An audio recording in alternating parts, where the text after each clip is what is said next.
Eamon, are you training today? I am not.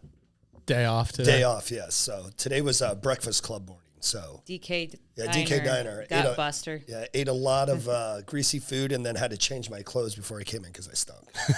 Happens at a greasy spoon, yeah. You said you go with friends? Yeah, we have a group. We meet twice a month. Bunch of guys. We meet at 6:30 every Friday. DK Diner. Talk about how great we are, and then off to back to our families. I like that, though. I used to do that like 10 years ago with some guys at Fit Club, like 10, 15 years. When I used to live in Grandview, like once a week, we'd meet up there at like 7 o'clock and have dinner at DK. Yeah, it was a long time ago. I probably go there like twice a month now. Yeah, they get, have you ever had that, the croissant donut? I've had that, yes. Yeah, that's killer. I recommend that every time.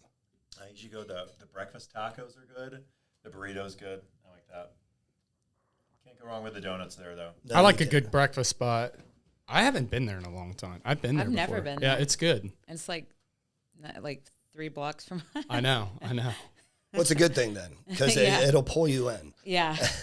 It's a nice kind of like local diner. Like it's very cozy in there. You know, they've got like the whole, like you can serve yourself coffee, and they just have like all these, almost looks like a bunch of mugs you'd find at like a Goodwill or something like Yes. that. Just a bunch of used mugs. Like someone probably left them there and they just kept them, you know. Yeah. They're slightly cool. washed, stained. You know what I mean? Yes, Like yes, this yes. is like, Like our did they even mugs. wash this? Yes, most people use the paper cups sometimes. You know, so. I was just there actually yesterday, so. Nice. Exactly. And they're open for like lunch and dinner. I don't know. I don't think dinner. Probably Yeah. early afternoon. It's like a diner where Yeah. they Yeah. close a little earlier. So, Eamon, what days a week are you training? Usually, typically? training Monday through Thursday, and then one day on the weekend. Okay. So 5 days a week, and then obviously that's with lifting or doing something with gym equipment, and then obviously there's ancillary workouts. We just started surf season last Friday, so I have a group of guys. We meet every Friday morning out at Alum Creek, and we surf off the back of my buddy's boat. So that's begun. How do you do that? It's just it produces a large wake. Yeah. You get pulled up by a rope, feet aren't attached, and you kind of just go with it. And then it's easy to get up. You would think it would be difficult, but the hard part is finding that perfect median to stay within that wake. So, a lot of back and forth. If you step back further with pressure, you slow down. More forward pressure, you speed up. You got to stay in that, and then you start your turns to kind of slow you and speed you in and out of the wake. So So it's like you're skiing, but you're on a surfboard? you're on a smaller surfboard, probably about the length of this table right here. So what is that, 3 feet? I mean, you can be on bigger ones, and then you're How do you get up? So you get up like you're you have it wakeboarding? sideways. Yep, you have it sideways. Your feet are your heels are on the board. It pulls you. You let it do all the work. You bend your knees and just stand up. It's remarkable. I thought it would be more difficult That's without cool. your feet It's the attached. hardest part is getting up on the board initially. And then you'll hold that rope for a good amount of time until you get comfortable.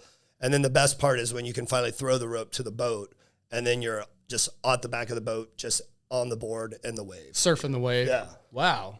I never knew people Yeah. did that here. Oh in yeah. Ohio. Oh Okay. yeah. So I mean, on the river, people do it all the time on Scioto as well. Yep. So yeah, but Alum Creek, and we go out there pretty early in the morning, so there's no one out there, and usually start around 9 a.m. and then off the boat by 11:30, and then start your day.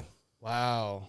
And so you're really into surfing and have a place in Nicaragua and go do that. Yeah, that's correct. Yeah, so we got a place down there, and go down there about probably 8 times a year. Go down there with the family, with some other, take some guys surf trips. We're going to be down there for a month this summer. So our oldest is now surfing, doing a really good job. Our youngest, our oldest is 9, our youngest is 6. And the goal is to start him this summer, but he's given a little bit pushback, saying boogie boarding's way better. So we'll see how it works out. It is initially because it's fun and Yes. it's easy and Absolutely. and you catch every wave. And, Yes, you're king of the world. Yeah. I grew up boogie boarding, not surfing. I'm trying to learn how to surf. It's slow going because it's a surf lesson each trip, Yep. which is 6 months apart. And if you get a good day, I'm getting up and doing something, but then we'll have a trip where it's just the waves and it's just really rough, or the water. It's hard to get out. Absolutely. And it's just real like inconsistent. it's almost like a wash because it's just you're just fighting the the current and everything, and the waves are too choppy and You almost don't have a clear like paddle out. Yeah. Do you guys have a lot of like coral in Nicaragua? No, it's the beaches we usually surf on don't. There's some sandbars further out, but this past year they had some really big swells come in there. We missed it by a week, thank God. But they had like 30-foot waves out there, and I think there was like one local out there surfing them who everyone classifies as a bit nutty. Yeah. So, right now. The spring season and then going into the summer, swells are pretty good. And then as you go into October, which is the rainy season, the swells get really big. Okay. So it's a little more consistent, maybe surf-wise, maybe like California or something. Yeah, I would say the worst time there is December, January, really flat. February gets super windy. So that can bring in some big swells, but then the wind itself is so bad that the wind is usually blowing into the wave, so it'll blow you right off the wave, and then you got to worry about your board coming up and coming back at you. So I mean, we were down there in February this year, and it was big, and then the beach was pretty uncomfortable because it was just a lot of sand blowing at you. Yeah. That's what scares me with our kids surfing, because there's so much coral. There's a lot of coral in Grand Cone where we're at. They're not super heavy, but it's what scared me personally with like surfing is just like them hitting their head, getting knocked out on the coral. Got cut up a little bit on it. Yeah. When you go in, so. Oh, absolutely. I mean, I cut that's this year. That's from the fin though. So I cut my, it's about 1.5 inches, maybe 2 inches long. So new scar. So didn't even realize until I got out. And then I had a previous accident at the beginning of the year where I thought I might have sliced something else open, and I didn't want to look down.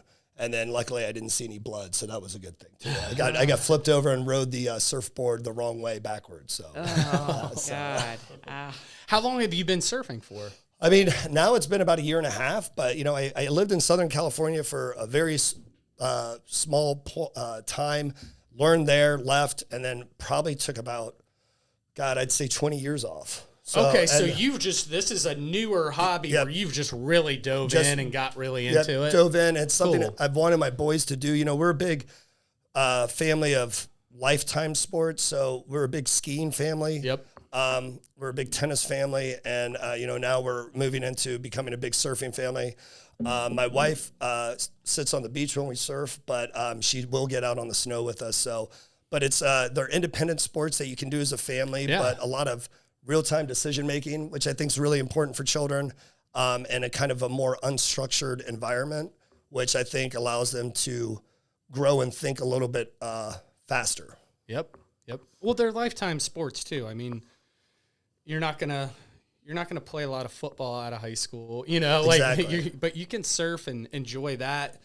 And it's an art form more than like a sport, and it's something that you can do real aggressively, or as you get older, you can kind of cruise and do it like in a more chilled out way. I agree. I think it's a nice way to, I don't want to get too spiritual or anything, or sound like Bodie from Point Break, but there's something about when you're in the mountains or you're in the ocean, connecting with that, and it's constantly changing and moving. You do a ski run back to back, it's going to be different every time. The snow changes, the sunlight hits it differently within that 15 minutes that you cycle through it. So, and the same thing with the ocean, it's never the same wave. Yep. It's always different. So I think it's adaptability very quickly, and learning how to use what and then try to continue to grow on that. Yeah. I'm wanting to dive more into it as we keep taking trips down and doing stuff like that. I'll keep sitting on the beach watching you guys.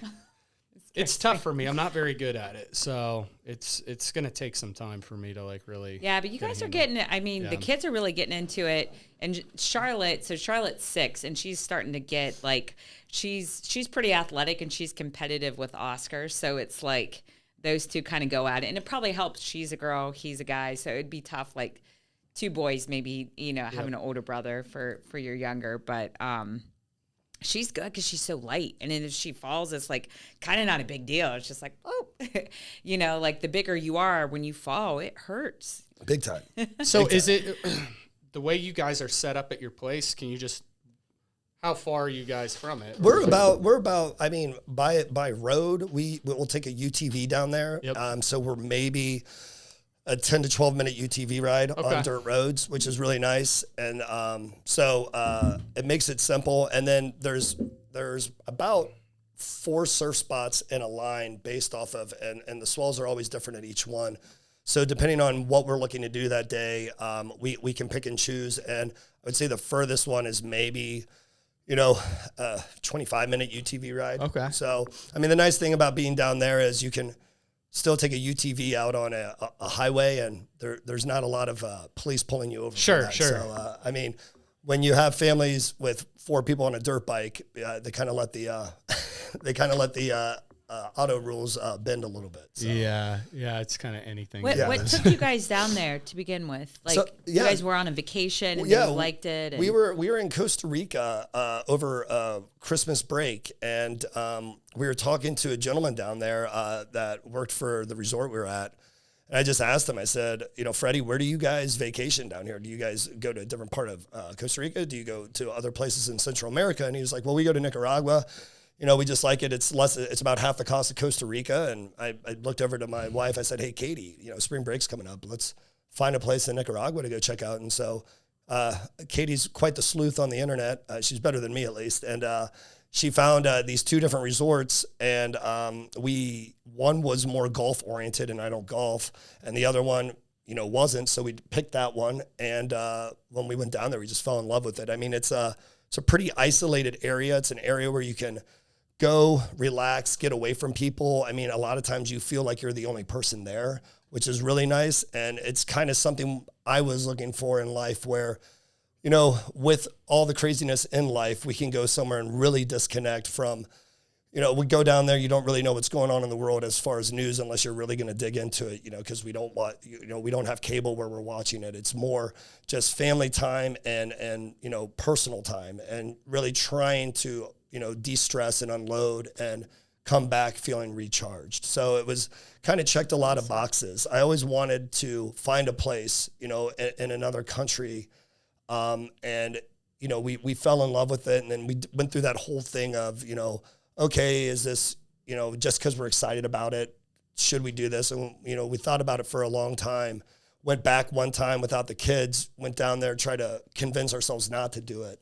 And all the negative reasons we came up with didn't really outweigh the positive reasons. So, and, it was one of those things, if it doesn't work, then, we pivot and move on. Yeah. So kind of one of those things. And how long have you guys owned a place there? Just about a year now. Okay. I thought you guys had just done that when I first started meeting with Katie. Yep. So you own nursing homes, and you're spending a month down there. Is there like a known thing like, hey, I've got some delegated stuff, like attempt not to, you're not screaming on the phone the whole time? No. I mean, I'm trying to do a lot of less screaming. Okay. That was a New Year's resolution. Okay. But yeah, so yeah, we have assisted living facilities. Yep. And, generally over the years we've been doing it, Katie and I have been doing it for over 10 years. And, we have eventually got and built it to where we have people below us that can handle the day-to-day. And then we have to focus on, the bigger picture things and, how to keep things moving forward. So it gives us that time to get away, and we'll get away for 30 days, but I'll be connected. I'll be checking in on everything, making phone calls. It doesn't really change from the day-to-day here in, Columbus. Yep.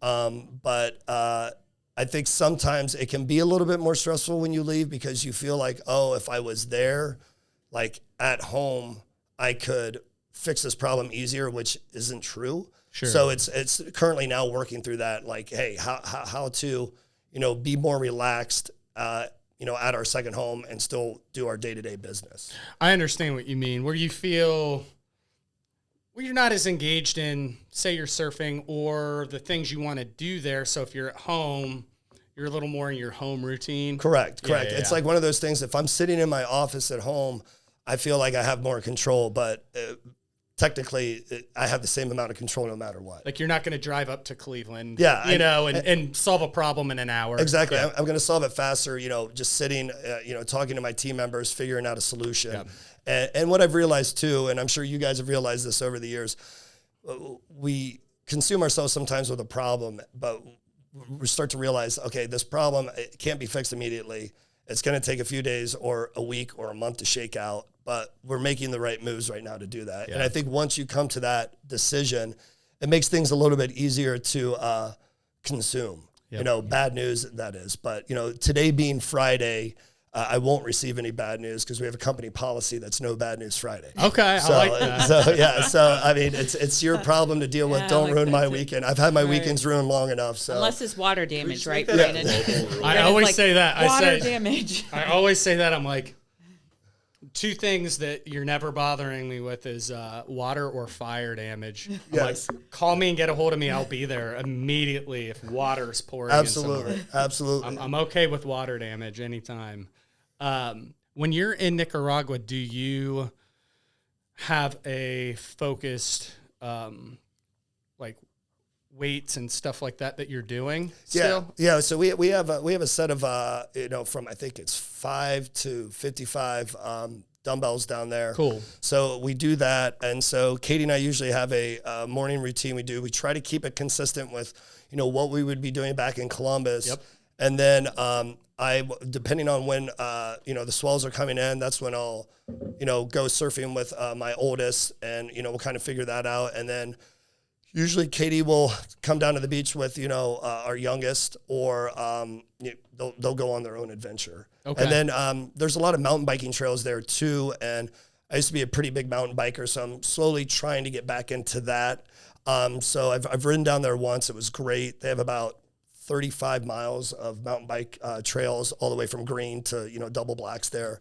So slowly getting into that, and gonna have my oldest start dipping his toe into that as well. He's done some stuff up at in Worthington. They have that Gator Park there for it's a children's mountain bike course, but my plan is to try to get him out to Alum Creek a few times this summer as well. Okay, cool. You got to take us through. You've had a pretty adventurous life, like your career, like maybe just even start kind of just with like your athletic background, what you did in high school, college, but then, everything you've kind of gone through as an adult. Sports, Yeah, so career, all that. Yeah, I'm a Columbus native, so grew up on the east side, went to Ohio University, Harvard on the Hocking, as I like to call it. What years did you go there? I was there 98 to 02. Okay. Yeah, so I'm 46 now. Just turned 46 last week, I actually. went there as well. Nice. Yep. I knew I liked you. Just after you. So Okay. we might have overlapped. I got there in like 02. Okay, Yeah. perfect. I went to a branch probably like as you were kind of finishing up, and then there through like 06. Nice. Where'd you live? All over. South Green for dorms. Elliott Street. Oh, Elliott. Yeah. I know Yep. Elliott. High Street. I lived in River Park 1 year. Okay. Yeah. Very cool. Very cool. Yeah, great place. Great place. So yeah, went to OU. I was a runner actually in high school, ran cross country track. And then I walked on to the OU cross country team my freshman year, which did not last very long. I realized that I wasn't going to the Olympics, so I probably should focus on school. Yeah. So, did that, but hey, I at least put my, dipped my toe in it and didn't work out. So, majored in aviation. So, studying to become a pilot, graduated in 02, moved to Michigan for my first flying job. And then, flew from 2003 to 2012.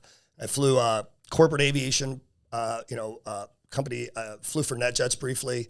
Then when the housing bubble burst, layoffs happened. At that point, I was living in Colorado, and I needed a job. So, before that, actually, let me back up real quick. Before that, NetJets, they were trying not to lay off people, so they asked you how you got 3 options. You could continue working, you could, take a cash out offer of, how many years you've been in a percentage, or they'd pay you 25% of your pay, full health benefits, but you didn't have to come to work. So I obviously took the 25% pay, not come to work. And For how long? I did that for about 6 months. And at that time I decided to travel around the world. And I knew I had to live on $50 US a day. So I budgeted for it. So I traveled on $50 US a day, traveled around the world, went to, multiple countries, where did I go? I went to Denmark, Norway, Japan, Australia, Peru, Bolivia, Argentina, Chile, did that, found out I was losing my job when I was in Bolivia. So that made the end of the trip a little bit interesting, but it was kind of a life transforming trip. I lived in a tent for most of that time, which was tough but fun, but you learn a lot about yourself there. You learn a lot about the people you meet traveling. How old were you when you did that? I was 27, 28. So yeah, at the time thought I was making the bad decision because I was too old to be doing that and I should be focusing on my career. But now at 46, looking back, I'm really glad I made that decision. Oh yeah, absolutely. I had more than enough time to figure things out. Yep. But then came back, didn't have a job, lived in Colorado at the time. So I ended up getting a ski instructing job for Vail and worked as a ski instructor there for 3 years. And when I was doing that, I met a family who I was skiing with, and the father and I became really good friends. Well, the father ended up, he was involved in assisted living. So, we talked for a long time, and, I'm still friends with them to this day. And we just went out and saw them last summer, the family. But so anyways, went back to flying, was flying for a regional airline, hated it, absolutely hated it. So, I was visiting my brother in Germany. What did you hate about it? There was no control over my life. You got called, you would have to sit at the airport. When you're a pilot, you only get paid when you fly. So I was on airport reserve. So you'd go sit at the airport for 12 hours and you may not get paid. So it was just it was a really, really tough existence. And then I was commuting from Denver and my base was in Detroit. So I lived in what's called a crash pad, which is just a bunch of bunk beds and 2 hotel rooms that are connected. And it's just a bunch of pilots living in there.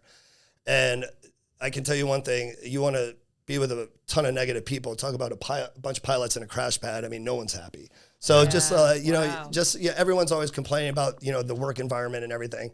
So I was in Germany visiting my brother and just telling him and his wife, God, I don't like my job. Don't really like where I'm at in my life. And, my sister-in-law, Christy, was like, well, you should just quit your job. And I was like, well, that's crazy. I'm not going to do that. And then, thought about it more and more. And on the flight home from Germany, I was thinking about it more and more and landed back in Detroit, got a phone call, supposed to go sit airport reserve. And I just told them no, I wasn't going to come and that I quit. So I quit my job actually in my car, sitting in long-term parking. And then my parents were still in Columbus. So I called up my dad and I said, hey, what are you guys doing? He said, hey, we're cooking dinner. I said, hey, I'm driving in to come see you guys. By the way, I just quit my job. So might need to stay at your house for a little bit. And he's like, it's fine. So called a buddy who was starting a company here, ended up going to work for him for a while. And then in that process, I started talking to, the gentleman that I had met whose family I would ski with. And, I said, hey, can I get into your industry? And he's like, yeah, so. Why did you want to do that? Did you just like the lifestyle that he was living? I wanted to always, own my own business. I just didn't know what that was. And what I came to think of, it wasn't really that I needed to find, the passion of that specific business. I think what I wanted was to be able to control my own business and to build my own future. And I thought that was really important. And have freedom. I mean, and just, when I was coming from a career that controlled my life a lot, I wanted some more control back. So we got to talking and, he introduced me to the right people and I went out and raised, capital. We got our first building in 2014. I walked in there and I was like, man, I have no clue what I'm doing, but always remember what George Costanza says. It's not a lie if you believe it. So, I just would always, kind of George Costanza my way through every situation and it worked out. And then things started to snowball after that, 12 years later, you know, we have 9 buildings in 3 different states. So, you know, it's So that guy gave you the opportunity by introducing you to people that could invest in a business. he gave me the opportunity to speak with bankers and brokers that would not have spoken to me without his connection. Okay. So That's cool. the one thing he said, and I think it was probably the best thing he did, was, you know, I'll give you anything you need except capital. He goes, Yeah. you got to go raise your own capital, because if you don't raise your own capital, where's your accountability going to be? That was like Cole with Yeah, this I whole was thing. just thinking that Same we have. thing. There's a guy here, Cole Ellis, that Guy that trains Dan, or that Dan trains, who's been a member here, and he trained with me in my group Yep. for a long time, and he's just super sweet, very successful guy. And we got kicked out of our old space 400 meters away, and Brandon found this building. I was like, no way, we can't afford that. It was about 4 times what, you know, this building here, what we were looking if we ever wanted to buy a place. And so Cool is going to help us invest. But he looked over our financials and he's like, listen, you guys can slide right in there and it's going to be the best. If I own a percentage of this, I'm, you know, you're going to have to pay me back. I'm going to have to charge you interest, and then I'm going to control a piece of what you do. Yep. You can do this. And he just shepherded us through, but it was so helpful. We were it was so stressful. But to his point, like, it was the same But we thing. wouldn't have done it, probably. Yeah. He introduced us to the small regional bank that would actually Yep. do a deal. Yeah. Because we didn't have, I mean, they barely accepted yeah, us. I mean, there's no banks that would do a deal with a They're like, CrossFit gym and COVID. Yeah. Oh, yeah. Yeah, I mean, so no one's going to, he's like, he set us up with a bank who would do a deal with lawyers that would rezone this place. I mean, with all the things that, like, I just didn't have connections, and Yep. it sounds like that's exactly what happened. for Absolutely. you. I mean, So, I went to a small regional bank in Indianapolis, and that's the bank he had always banked with. And, you know, the funny thing is, like, I remember when we were going from our first building and we were looking to buy these 2 in Ohio, I was talking to, you know, local banks and the bigger banks, and they would look at, you know, what our pro forma was and what we were looking at. And they're like, well, this just doesn't match what we want. This doesn't match what we want. And there's a big difference when you go to that regional bank, you know, the support they give, but you have to have that connection. Yeah. You know, so. That's Yeah. really cool. Yeah. That's just really it neat. reminds me so much of exactly Yeah. because you have to have that person.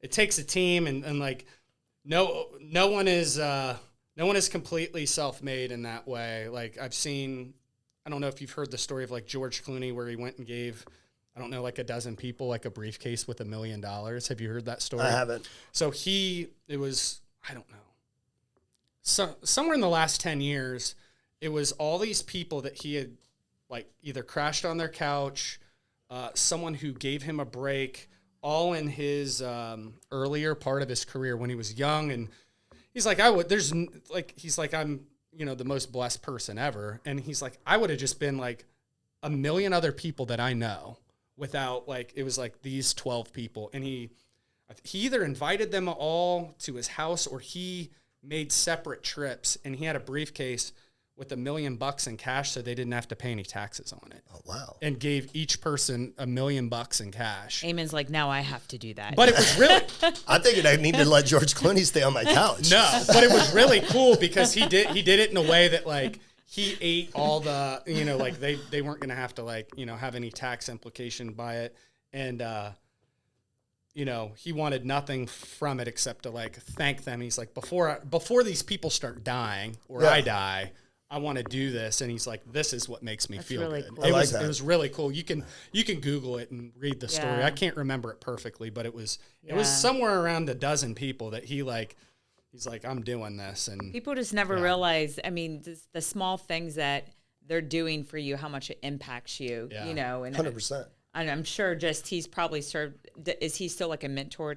Yeah, to you yeah. I now? mean, he's, you know, we don't talk as much as we used to, but when we do talk, it's like, you know, we saw each other the other day, and he's someone I can go and talk to about bigger problems now. Like, it used to be, okay, what do you do in this scenario if, you know, you have this happen at your building? And now it's more of, you know, how what's my plan if, you know, I want to exit? What's my plan if, you know, I'm looking to go, you know, buy this many buildings at the same time? How would you structure and things like that? You know, advice like that where, you know, as you evolve, things change with your business, and you're either doing larger transactional purchases and you have an understanding, but it's always nice to have that person to fall back on that has done it over and over again. Yeah. Yep. How did you find? And you have a partner. I do. He's actually my cousin. Okay. So how did he get involved? I duped him. So now we had been talking for years. So my cousin, he grew up in Columbus as well. Went to Ohio State, and he's an engineer.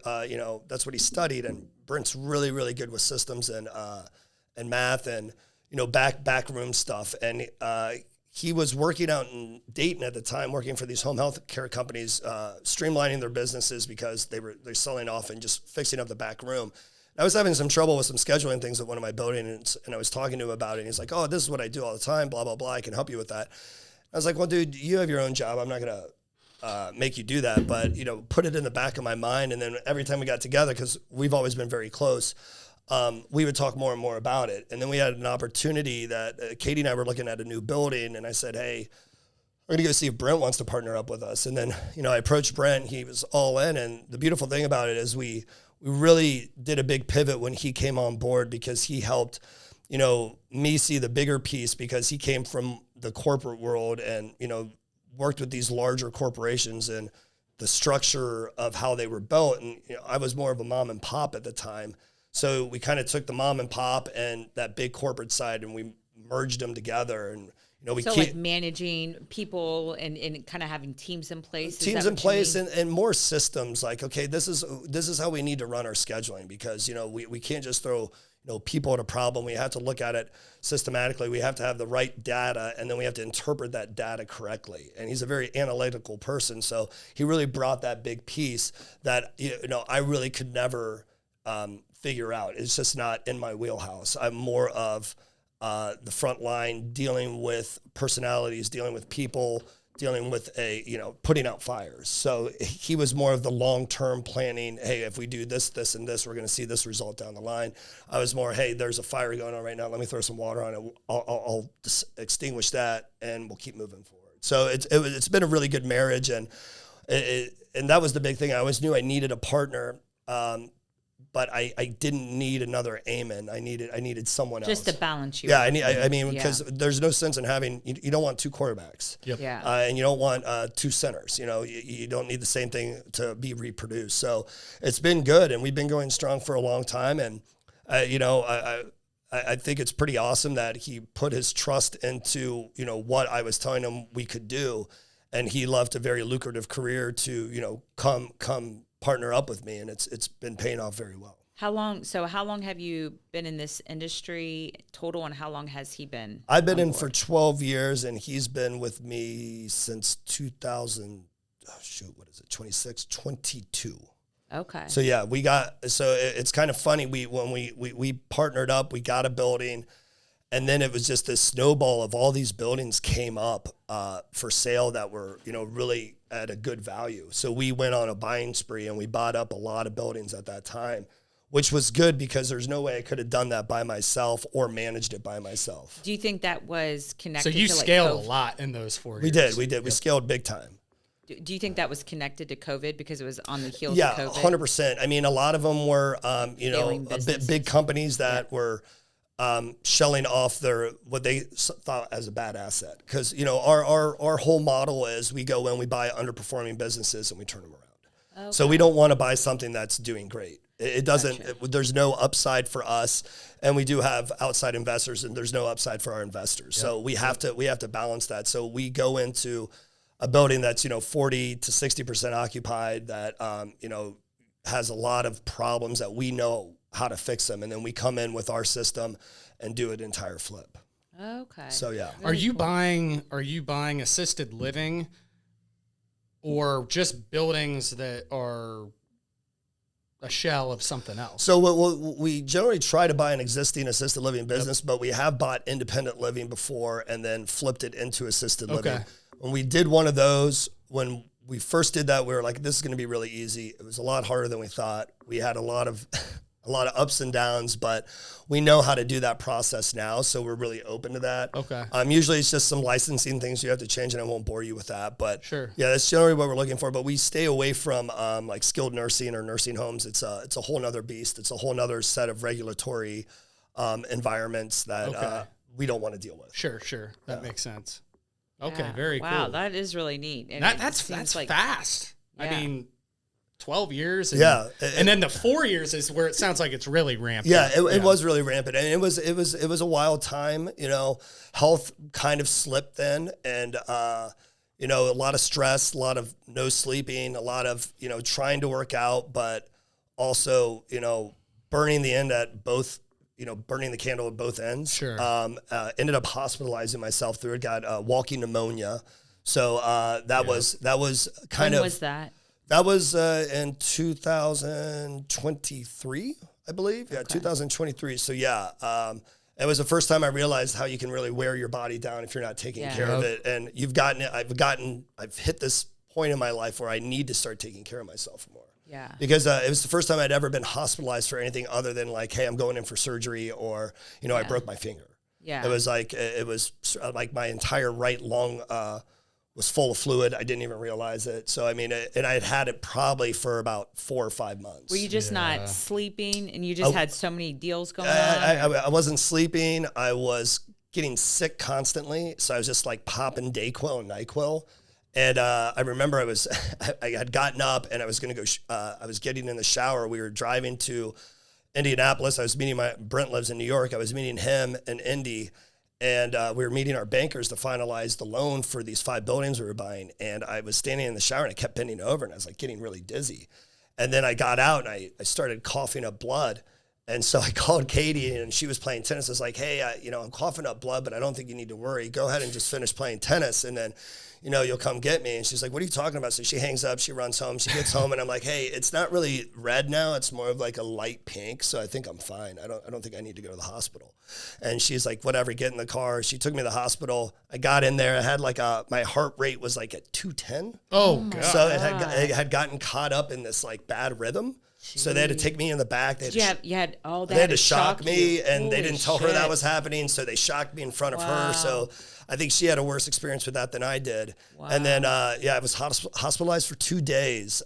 Worst pain I've ever been in my life. Just what? Like my back hurt really bad. Okay. I think from all the coughing, and then I couldn't lay on my back. And then they couldn't get me pain pills when I was in the hospital because the pharmacist wasn't there.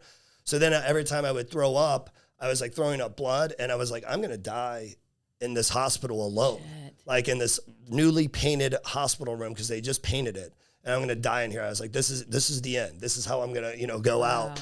And then eventually they got me some pain meds. I got better, went home, and then that was a big life-changing experience. Yeah, it sounds like nothing like that will be like, okay, doesn't matter what I have going on. Got to get healthy. Yep. Got to chill out a little bit. Yeah, and more about the rest. I think it was just like burning every ounce of energy I had and then going into the negative reserves. And I remember when we finally completed that deal, Katie sat Brent and I down and was like, you guys aren't allowed to buy another building for a year because it almost killed Eamon. And Brent, I've never seen you so irritable in your life. So, but yeah, I mean, I think you learn from everything. So I think, not that I'd ever want to relive that, but glad that it happened. Yep.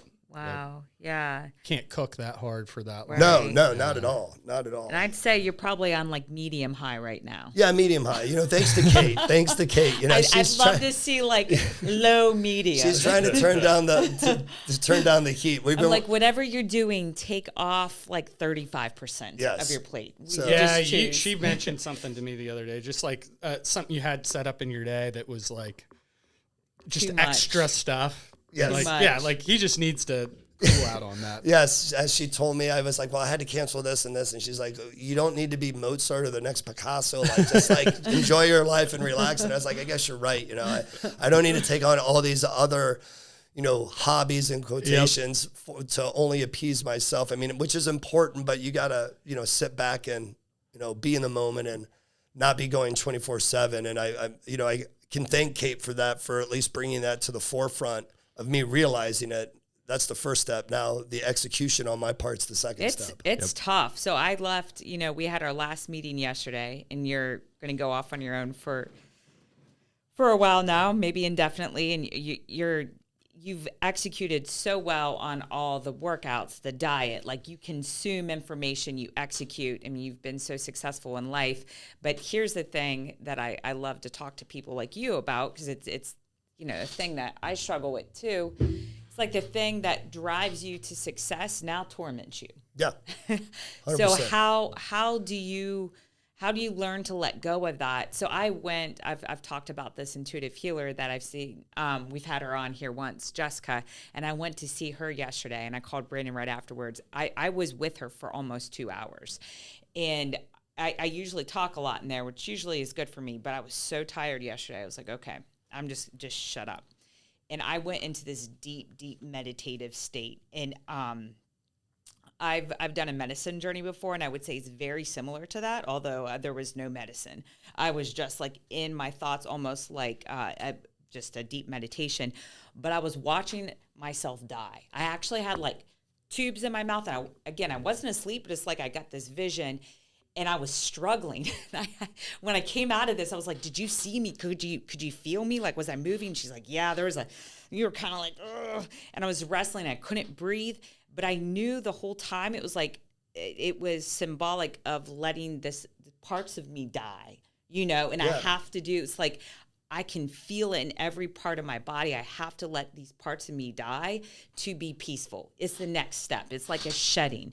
And if I don't do that, then I'm not continuing to climb and evolve. And I think it's like we want to acquire, like maybe it's Americans, maybe it's human nature to acquire more and get the next thing. But it's actually like letting go of shit. Absolutely. Letting go of shit that you don't need. And that's how you get up there. But it's almost like starting to climb with less baggage. Less responsibility. Or getting to the top of the flagpole and just sitting there instead of making a new flagpole that's higher that you have to climb up on. Think about the next flagpole. What does that look like? Because you're kind of making these ideas up in your mind of goals. I mean, I think the best way to describe it for me is like, I used to do a lot of marathons and half Ironmans, and when I would finish, I didn't even enjoy like that moment. Yeah. I immediately criticized one of the legs or, part of the race due to inadequacy on my part. Like, oh, I failed this part, I did that, or my time wasn't what I wanted. Instead of saying,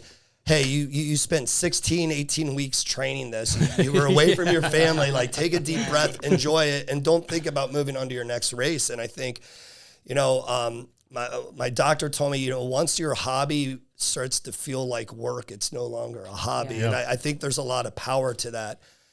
You have to enjoy things. And, I'm in a really good place. And you guys have, made that good place for working out with me, where I can come in here, I can focus on working out, and I don't have anything like, oh, go join this competition or go do that, or hey, see how many pull-ups you can do in 30 minutes, and then I'm going to compare it to these 5 people. It's like, just come in, work through your, and it's worked well for me, and and you guys have created that space here for me, which I really enjoy. It's nice to be able to come somewhere and just work on your workout with your guys as trainers, and have kind of that peace. And it is an hour of my day where I don't always have my phone put away. Sometimes I go grab it, which I get mad at myself, but it's nice to I'm not going to deal with anything except I'm going to go through this process and do this workout and work on myself for this next hour. And it's worked, and you, knock on wood, haven't gotten injured. Yeah. And it's probably because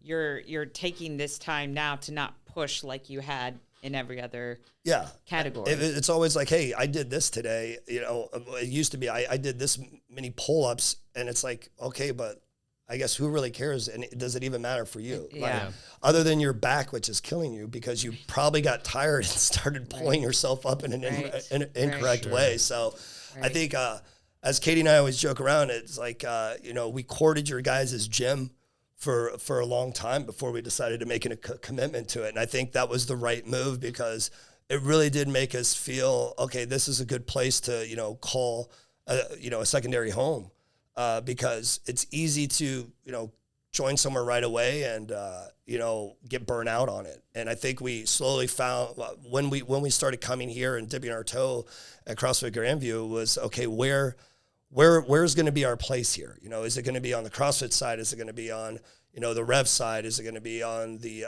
power hour side and or the barbell side? And we kind of found that in between, and we went back to personal trainer, which I think works best for us. But it's just been a phenomenal experience. It's been great to have you guys. Yeah, it's been good to be had. Awesome, Eamon. Thanks for coming on, man. Hey, thanks for having me. Appreciate it.